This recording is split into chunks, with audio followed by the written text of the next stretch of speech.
Spring can be a time of new life, which is what Dr. Stuart Anderson is checking for in Jeff Beasley's cattle.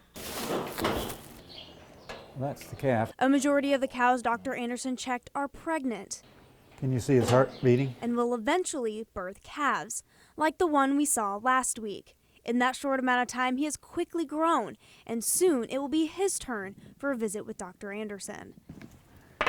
Calves, like humans, need protection against diseases. We identify every calf that we vaccinate for it. They get a metal ear tag that identifies them as having been vaccinated, and I tattoo their ear.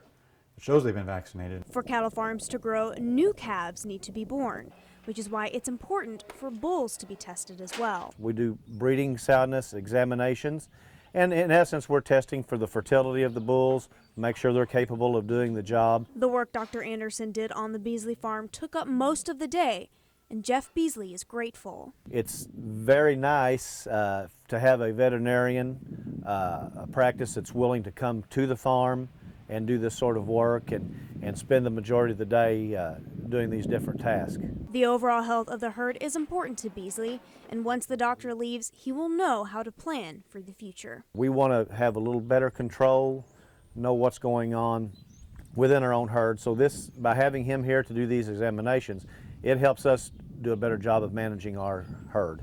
In Creel Springs with this week's On the Farm, Rachel Dunsing, News 3. Rodney Beckman has been busy planting corn in the Jackson County bottoms for nearly a week. But it's not as easy as just putting corn in the ground. There's an optimum depth that you need to seed in the soil, which is usually 1.5 inches for corn, maybe a little deeper, 1.75 inches. Beckman says if you plant the corn any deeper, you risk the plant not making it out of the ground. But if it's planted too shallow, the roots can't get established. Farming the river bottoms means dealing with different soil types and doing research on the proper seed to plant in that soil. Some varieties are better drought tolerant than others. That's the ones you'd use on the sandier soils. And we have some really good soils that have, and some seed corn is really made for that. That's, produces a better yield. And that can mean changing the seed variety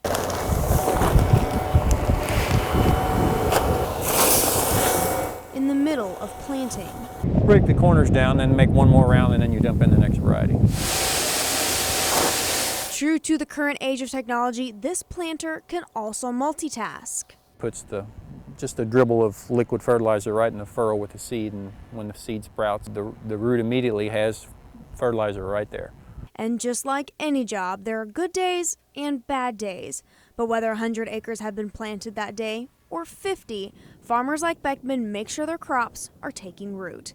In Jacob with this week's On the Farm, Rachel Dunsing, News 3. Combines are rolling in Randy Anderson's fields as he works on shelling his acres of corn. And with all the planning and planting that occurred earlier in the spring, Anderson is happy to finally get into a harvest routine. It's easier to get started planting than it is to get started harvesting. But then once you get started harvesting, it seems like there's a daily routine that you just know what's got to take place. A routine that means knowing what equipment is going where and where the corn is going to go. Different aspects of what's taking place out here on the farm, from shelling corn, being picked and harvested, to us gathering the corn out there in the field with a grain cart and then bringing it back in with a semi and then dumping it here at the farm. When the semi returns with its load of corn, another process begins. The corn is transferred into a bin that's heated to over 150 degrees to make sure the moisture of the corn is low enough to store and sell. Some of the corn is suffering from damage because of too much rain, but Anderson says overall his yields aren't bad. The corn itself is still yielding quite good. Not as good as last year, but still a little bit above average, but we're right there at the average point on that there production. And Anderson and his farm hands will continue to work hard to produce a crop to be proud of. In Galatia with this week's On the Farm, Rachel Dunsing, News 3.